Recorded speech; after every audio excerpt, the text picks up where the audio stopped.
Welcome back. तो देखिए last हमने वीडियो में देखा कि ब्लॉक डायग्राम को रिड्यूस करने के स्टेप्स क्या हैं। ठीक है, इस उन्हीं स्टेप्स को देखिए अब इस एक प्रॉब्लम पे हम लोग अप्लाई करेंगे। आपको प्रॉब्लम में ऐसा ही एक ब्लॉक डायग्राम दिया रहेगा और आपसे बोलेंगे find the overall transfer function. So this will be your question, find the overall transfer function. ठीक है, आपसे ओवरऑल ट्रांसफर फंक्शन पूछेगा, मतलब आपको निकालना रहेगा C S by R S का वैल्यू कितना है। ठीक है, C S by R S का वैल्यू कितना है। तो देखिए C S by R S को निकालने के मेरे पास डायरेक्ट फॉर्मूले थे। अगर मेरा जो ब्लॉक डायग्राम है वो स्टैंडर्ड फॉर्म्स में दिया रहता। ठीक है, अगर मेरा ब्लॉक डायग्राम जो है वो स्टैंडर्ड फॉर्म्स में दिया रहता। अब ये स्टैंडर्ड फॉर्म्स मैंने डिस्कस करी थी 2 वीडियो पहले। आपको बताया था 2 टाइप की स्टैंडर्ड फॉर्म्स देखी थी। एक तो ओपन लूप वाली, ओपन लूप वाली स्टैंडर्ड फॉर्म कैसी थी, कुछ ऐसा हो। मैं अभी वो एस वगैरह नहीं लिख रहा हूँ, तो आप मान लीजिएगा एस डोमेन में है तो स्टैंडर्ड फॉर्म ये रहती, तो आप डायरेक्ट फार्मूला था वो तो इसके बराबर ही रहता।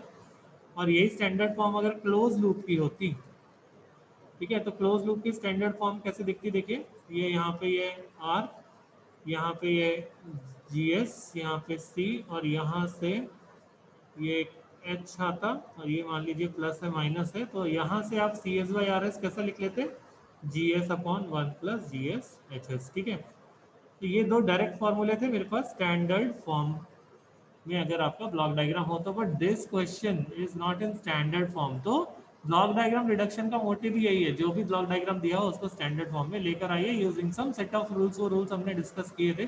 तो देखिए मोटिव क्या रहना चाहिए, जब भी आप ब्लॉक डायग्राम का कोई न्यूमेरिकल सॉल्व कर रहे हैं तो कोशिश ये करिए कि ज़्यादा से ज़्यादा सीरीज पैरेलल कॉम्बिनेशंस को आप सॉल्व करिए पहले। ठीक है ना, आइडेंटिफाई करिए, सॉल्व करिए।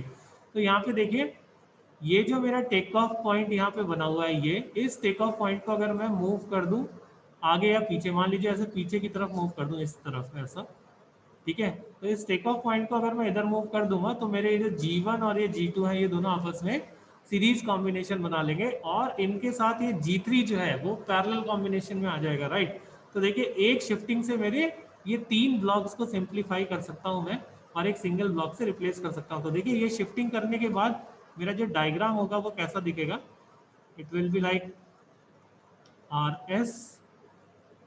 ठीक है, और यहाँ पर देखिए ये दोनों सीरीज में आ जाएंगे G1 और G2। ये हो जाएगा G1, ये हो जाएगा G2, और इनके साथ लगा रहेगा ये पैरेलल में, दिस विल बी G3। और फिर ये सारे के सारे मिल रहे हैं आपको एक समिंग पॉइंट में, तभी तो ये पैरेलल कहला रहे हैं ये। और फिर देखिए ये मैंने इधर शिफ्ट कर दिया इस बार, ये जो ब्रांच है ना एच वाला जो इधर से आ रहा है उसको मैंने इन दोनों ब्लॉक्स के बीच में ना लेके इधर शिफ्ट कर दिया। तो इधर शिफ्ट किया तो देखिए क्या हो जाएगा, ये जो G1 वाला ब्लॉक है ना ये यहाँ पर आकर अटैच हो जाएगा। ये आपको बताया ही था कि अगर आपका टेक ऑफ पॉइंट किसी ब्लॉक के आफ्टर पोजीशन से बिफोर पोजीशन या फिर राइट टू लेफ्ट शिफ्ट करता है, तो जिस ब्लॉक के ऊपर से जंपिंग कर रहे हैं आप उस वो ब्लॉक एज इट इज उस ब्रांच में ऐड हो जाता है, जो ब्रांच आपने मूव करी है। राइट, ऐड हो जाता है इन द सेंस आगे अटैच हो जाता है। तो अभी अटैच हो गया है यहाँ पे, तो आप देख लीजिए आपका डायग्राम कुछ ऐसा बन गया। अब आप यहाँ पे आराम से सिंप्लीफाई कर सकते हैं चीज़ों को। तो देखिए सिंप्लीफाई करेंगे तो क्या क्या सिंप्लीफाई हो जाएगा, ये पूरा कॉम्बो एक ब्लॉक से रिप्लेस हो जाएगा। ठीक है, ये दोनों को भी सिंप्लीफाई करके आप सिंगल ब्लॉक लिख सकते हैं, दोनों सीरीज में मल्टीप्लाई हो जाएंगे। तो देखिए इसके बाद मेरा जो बचेगा block diagram that will be like ऐसा हो जाएगा वो, this will be R S. ठीक है, यहाँ पर ये जो ब्लॉक है वो बचेगा, देखिए G3 में ऐड हो जाएगा G1 और G2 का प्रोडक्ट। ठीक है, तो G3 plus G1 G2 right. और यहाँ से ये मेरा जो फीडबैक वाला ब्लॉक है ये हो जाएगा देखिए G1H मल्टीप्लाई होकर। राइट, और ये CS भी। अब देखिए अब क्या करना है, अभी भी स्टैंडर्ड फॉर्म में नहीं है। अगर मुझे ये स्टैंडर्ड फॉर्म ऐसी चाहिए तो मैं क्या करूं, ये जो टेक ऑफ पॉइंट है इसको उठा के इस बार कहाँ रख दूं, यहाँ पे। तो देखिए टेक ऑफ पॉइंट जब किसी ब्लॉक के बिफोर से आफ्टर पे जाता है या लेफ्ट टू राइट जाता है, तो जिस ब्लॉक पर से जंप कर रहे हैं ना उसका जो ट्रांसफर फंक्शन लिखा है वो इस ब्रांच के रेसिप्रोकल में आ जाता है। रेसिप्रोकल में इन द सेंस कि अब ये G1H से डिवाइड हो जाएगा ये पूरा टर्म, अगर हम इसको ऐसा शिफ्टिंग करते हैं। तो देखिए अब क्या होगा, नेक्स्ट स्टेप में मैं ये वाला शिफ्ट करता हूँ तो मुझे जो डायग्राम मिलेगा दैट विल बी ये हो जाएगा आर एस, राइट। ये हो जाएगा, देखिए यहाँ पे G3 प्लस G1 G2, ये यहाँ पे था ही, और ये हो जाएगा आपका CS, ठीक है। और वो मैंने यहाँ शिफ्ट कर दिया तो वो इधर से बनेगी, इधर से बनेगी। तो देखिए अब यहाँ पे होगा क्या कि G1H तो ऑलरेडी था ही, उसके रेसिप्रोकल में आ जाएगा ये वाला ब्लॉक का जो भी वैल्यू है जिसके ऊपर से हमने जंप कर रहा है, ठीक है। तो ये वैल्यू यहाँ पे लिखा जाएगी, तो ये जाएगा प्लस माइनस। अब देख लीजिए ये बिल्कुल एक स्टैंडर्ड फॉर्म है, ठीक है, स्टैंडर्ड फॉर्म है। अगर मैं आपको दिखाऊं स्टैंडर्ड फॉर्म पीछे जो हमने लिखी है तो इससे आपको दिख जाएगा। देखिए ये है वो स्टैंडर्ड फॉर्म, इसी से बिल्कुल मैच कर रहा है। तो हम लोग ये फॉर्मूला डायरेक्ट लगा सकते हैं, C S by R S is equal to G S upon one plus G S H S. तो वो फार्मूला अब हम डायरेक्ट लगा देंगे तो हमारा ओवरऑल ट्रांसफर फंक्शन जो है वो बन जाएगा। देखिए C S by R S that is equal to G S की वैल्यू यहाँ पे कितनी है, G3 plus G1 G2 upon 1 plus GS, फिर से तो G3 plus G1 G2 multiplied by H S कितना है G1H upon G3 plus G1 G2, right.